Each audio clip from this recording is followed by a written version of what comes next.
this is a good example of what not to do in the landscape. You can see here there's a pretty vast expanse of a bed area in a front yard, but it's in a more of a natural setting. So here in southeastern PA we have a pretty decent problem with deer coming to browse on the plants, and a lot of these plants in here do exhibit deer browsing. You can see right here at the ends of the stems.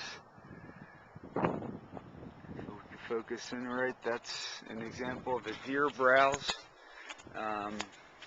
Here's another example of a plant that has been browsed and essentially killed by deer.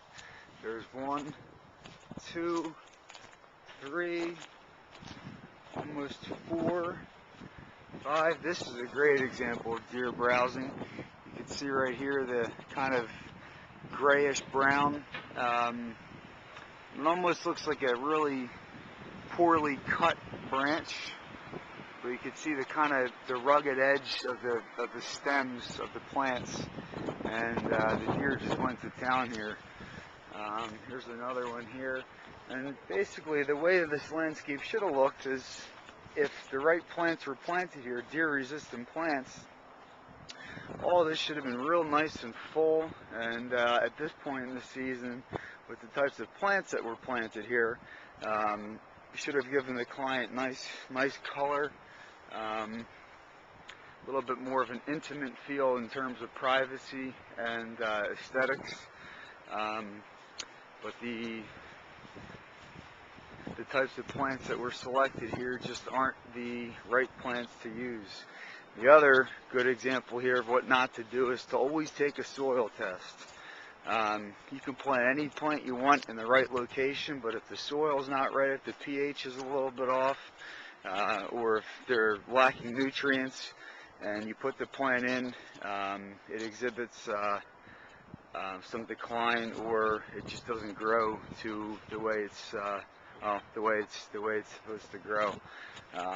So what we are going to do here at Orser Landscaping is take an inventory of what types of plants that the deer have browsed on, and also take soil samples of different areas on the property, in the beds and in the turf.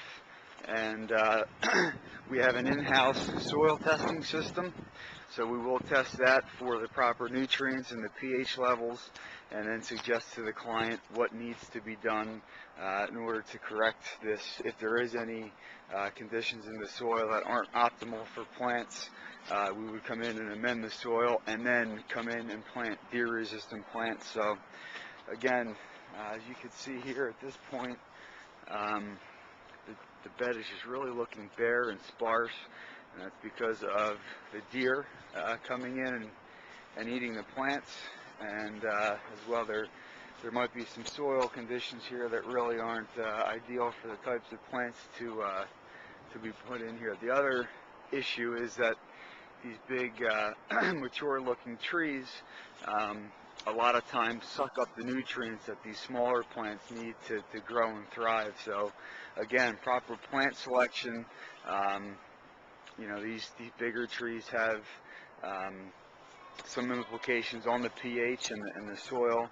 So again, we would come in here based on the soil results and amend the soil to where they need be to get these plants growing. And what we're going to do is just come in and, I mean, all these plants have to get ripped out. You can see here another one, just a great example of a deer browsing on the plant, and this is what it looks like when the deer browses on a plant right here. So if you have any concerns and issues about deer browsing on your plants, or if you think your plants haven't browsed, give Orser Landscaping a call, and we'll gladly come out to assess your plants and make the proper recommendation as far as if the plant has to come out, or we also do have deer sprays that we can come out periodically and spray. It's a deer repellent that keeps them away. So if you want any more information on this type of information, you can call 215-249-1236.